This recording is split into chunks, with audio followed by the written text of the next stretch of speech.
La nuit du 13 novembre 1974, le commissariat du comté de Suffolk reçut un appel en provenance de la communauté d'Amityville, Long Island, non loin de New York, aux États-Unis. Un spectacle d'horreur attendait les policiers dans la maison de style colonial du 112 Océan Avenue. 6 membres d'une même famille avaient été massacrés dans leur lit à coups de fusil. L'auteur du crime, Ronald DeFeo Jr., passa rapidement aux aveux. Il déclara avoir tué son père, sa mère et ses 4 frères et sœurs après avoir entendu des voix qui venaient des profondeurs de la maison et qui l'auraient envoûté et obligé à commettre ce carnage. N'ayant pas convaincu les jurés, DeFeo est inculpé d'homicide sous 6 chefs d'accusation et condamné à 25 ans de prison pour chacun d'entre eux. Après cet épisode sanglant, la maison de l'Océan Avenue est mise en vente à un bas prix. George Lutz, propriétaire d'une compagnie de géomètres, visite la propriété avec sa femme Cathy.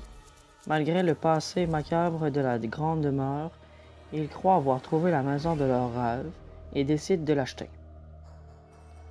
Quand les Lutz emménagent avec leurs 3 enfants, le 18 décembre 1975, une des premières choses qu'ils font est de demander à un prêtre de bénir la maison. Au cours de la bénédiction, le prêtre aurait entendu une voix forte venue de nulle part, lui disant simplement « Allez-vous-en !» Mais cet épisode troublant n'était pour les Lutz que le début d'une série d'événements bizarres.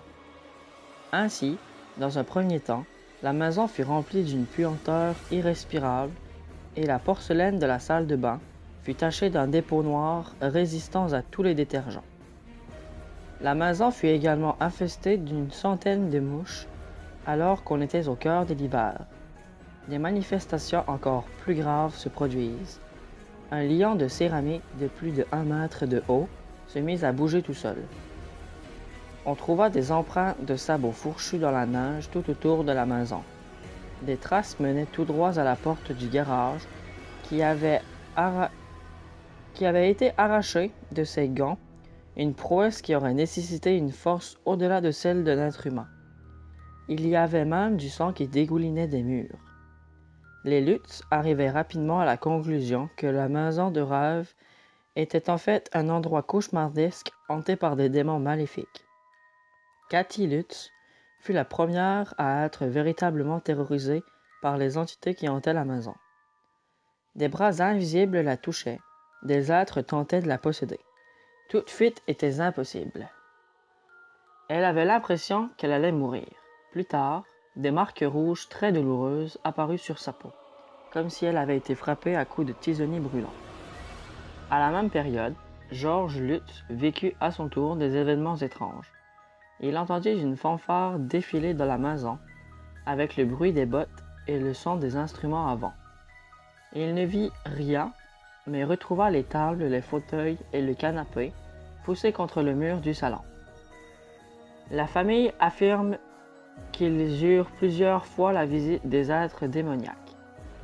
Ces entités se manifestent sous des formes très variées. Immenses silhouettes encapuchonnées de blanc, démons cornus, ou encore même des cochons diaboliques avec des yeux ardents. Puis, l'événement la plus extraordinaire eut lieu une nuit de janvier. Cette nuit-là, George n'arrivait plus à trouver le sommeil. Après avoir décidé de sortir pour boire un verre, il se retourna vers sa femme pour la prévenir. À sa grande stupéfaction, elle ne se trouvait plus à ses côtés. Il leva les yeux et l'évitait dans les airs. Plus horrible encore, lorsqu'il la tira par la manche pour la faire redescendre de son lit. Elle se rida et prit un instant l'apparence d'une vieille femme hideuse. C'en était trop pour les Lutz, ils quittèrent la maison le 14 janvier 1976. Cette maison est considérée comme la maison la plus hantée du monde. Plusieurs médiums ont essayé d'éclairer le mystère, mais ils n'arrivèrent pas à comprendre exactement ce qui se passait. Plusieurs personnes témoignent que les phénomènes paranormaux qui se produisaient dans la demeure donnaient la chair de poule. Certaines personnes ont même été jusqu'à avoir une thérapie avec un psychologue. Plusieurs exorcismes ont été pratiqués, mais tous étaient sans résultat. Les démons vivant dans cette maison étaient trop puissants. L'histoire fait face au cinéma avec plus d'une dizaine de films différents portant sur la même histoire. Personnellement, je vous les conseille. J'ai écouté le premier film qui date d'environ 5 ans après la catastrophe. Ce film est parfait, puis il résume complètement l'histoire de la légende urbaine Amityville, la maison du diable.